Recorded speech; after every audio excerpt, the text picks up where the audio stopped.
how I got introduced to Second Life is actually related to this.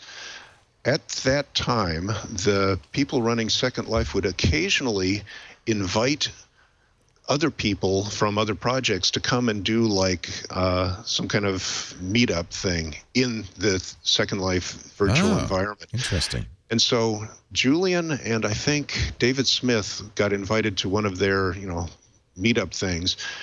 And Julian said, hey, you should take a look at that. It's kind of an interesting environment. So I took a look at it and said, yeah, this is actually pretty interesting. But I wasn't that interested in it for the tech. I didn't think the technology itself was...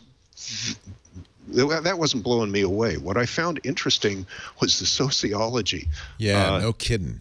No kidding. Social computing means you're going to have social problems in a huge way. Yeah. And that environment definitely created the conditions for having big social problems. Griefing became a real issue on there. Well, that's the metagame for a bunch of the players there when you come down to it. Right. And that kind of indirectly led me to the whole Alphaville Herald and Pixeleen Mistral pen name thing.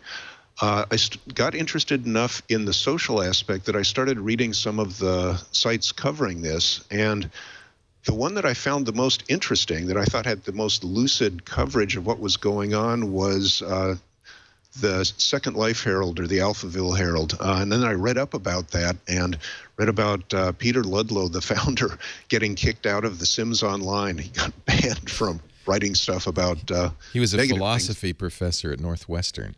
Yeah, he wrote some stuff about how the game governance wasn't that good in The Sims Online, and they ended up banning him. And created a big firestorm about that. So I got interested in the Herald and liked their stories, and then for fun, because I'd always liked writing, wrote a couple on spec, and got connected to the guy who was running it at that point. Mainly, Peter wasn't doing that much with it, Mark Wallace.